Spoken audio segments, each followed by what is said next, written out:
So, what's the best mixing advice I've ever been given? The best mixing advice I've ever been given is to mix into stuff. So, for example, I have this track here and I'm mixing everything into what's called a mix bus. Okay, so in this group of sounds, I'm doing stuff to the sound. Now, I'm doing this on purpose because I want to have a final texture over everything. I want it to have certain vibes. So, for example, I'm going to start from scratch to show you how I would mix into this. That's a little, so I probably will drive going down.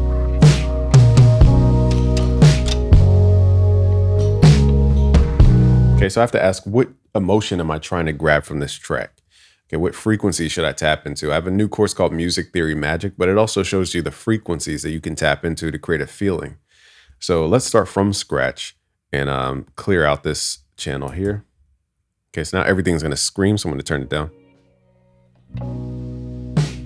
Now sounds going in. Now here's another thing I was taught that's really cool is when you're mixing, that first impression is everything. So in the beginning, try to move the faders and level everything and pan stuff out right away, because the moment you lose that first impression, you kind of become biased about your own mix. And that's where you would have to detach yourself for a long time and then come back to the mix maybe after a week to really fully have a first impression of something.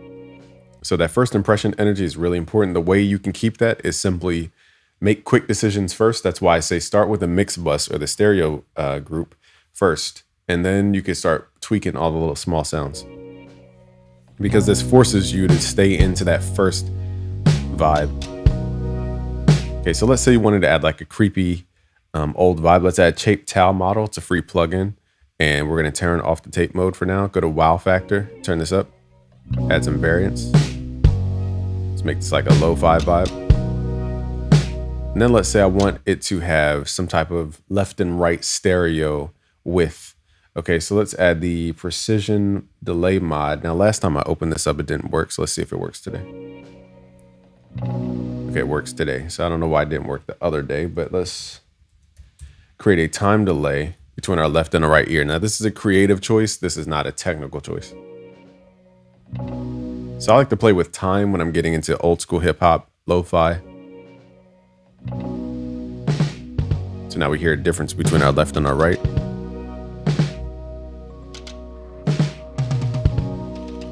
Okay, and then we can add pitch wobble.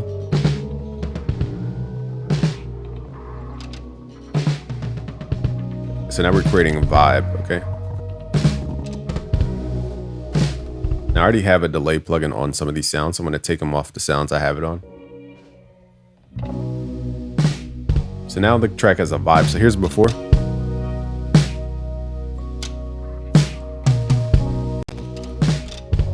Now I'm creating a specific space-like type of vibe.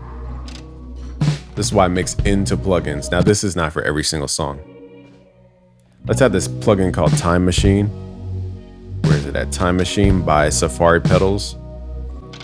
They sent this plugin to me a while ago, but it's really good. I like it on the 80s and the 70s setting.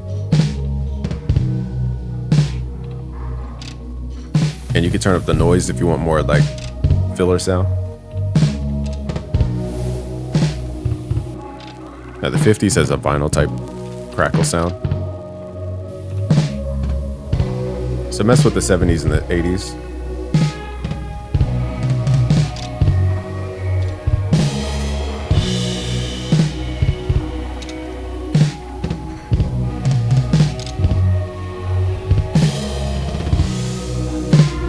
Pull in the width and mess with this. Now also what you could do is record automation.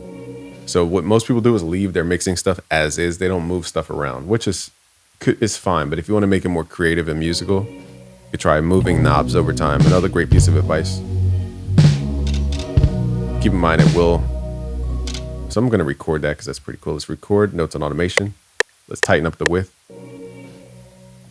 Make it like psychedelic. Have this go up and down. Let's flip the panning. So now the sound is like a living sound and not this stagnant sound. That's why Atmos is so important, because stuff needs to move to feel alive. but not every parameter needs to move every single time. Only the creative parameters.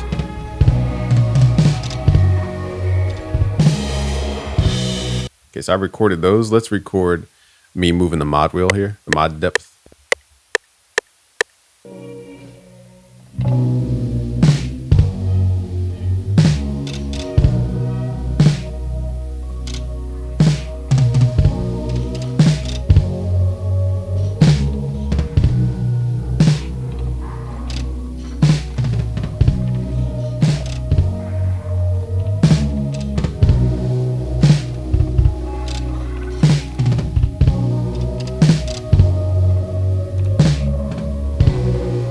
This is a little more than automation. This is the equivalent of me turning a knob.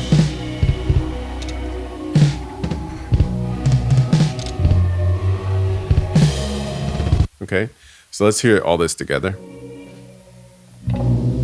Notice these knobs are now moving because I recorded all that.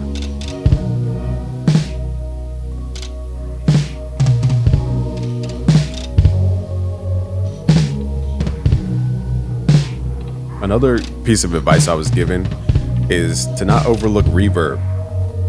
So reverb, now I'm going to slap this on everything just for time's sake. I usually don't add reverb directly to the stereo bus, but this is for more of a, to demonstrate something. So even with the stock reverb, for example, if I just use the early reflections, it's going to push the sound to the back. Okay, so that creates a dimension. So as I pull in the dry level,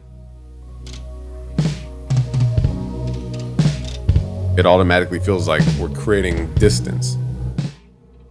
Here's just the early reflection, which is like the walls of a room. Pulling up the dry signal is like pulling up the people in the room. Again, I would not do that directly on my stereo bus. But if you want more dimension, that's a cool way to add it to individual sounds. Lastly is compression is different things. Like it's not always used to tame stuff. Sometimes it's used to pull out a tone. So I'm going to exaggerate the compressor here to pull out tone. So we're going to overly compress on purpose. So you hear it goes, it like smacks.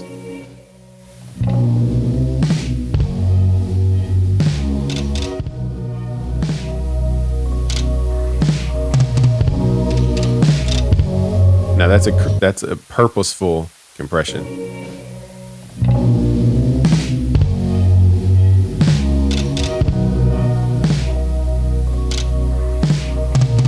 So don't be afraid to compress is the last piece of advice that I was given that I want to share with you. Don't be afraid to overly compress. I'm doing this on purpose. We're taking out 15 dB.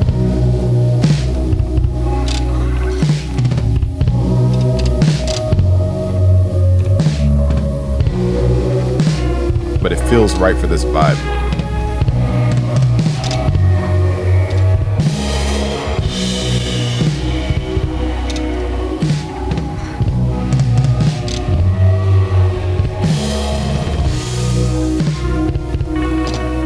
Also, another piece of advice is where you place plugins. So as I move the compressor in the chain, it gives us different final tones.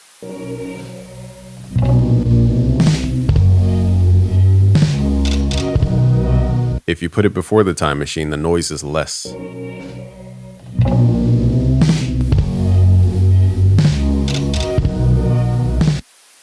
But you don't feel it as much because you don't hear the noise moving.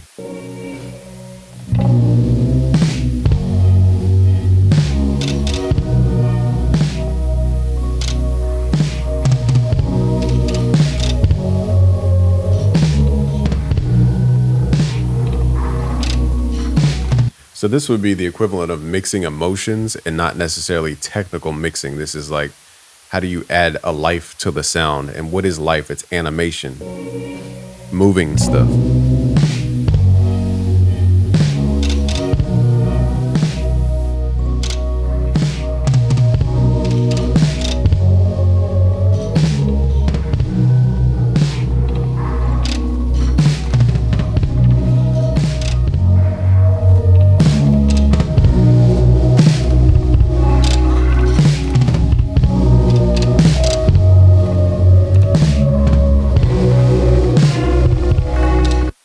So let's do a before and after just to show how much vibe we added to the sound. Here's before.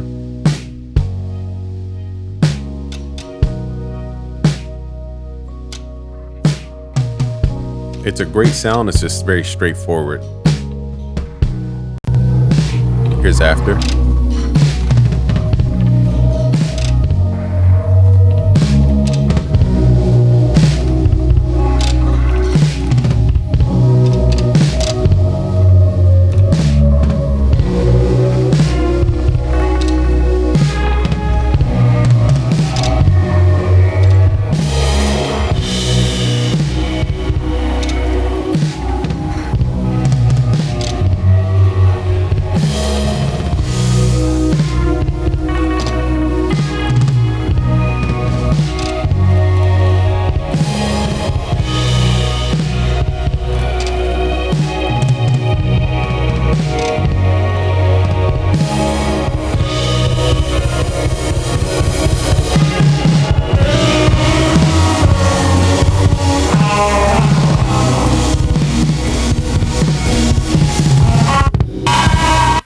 So at that point, the cymbals are going crazy. I would do something different there.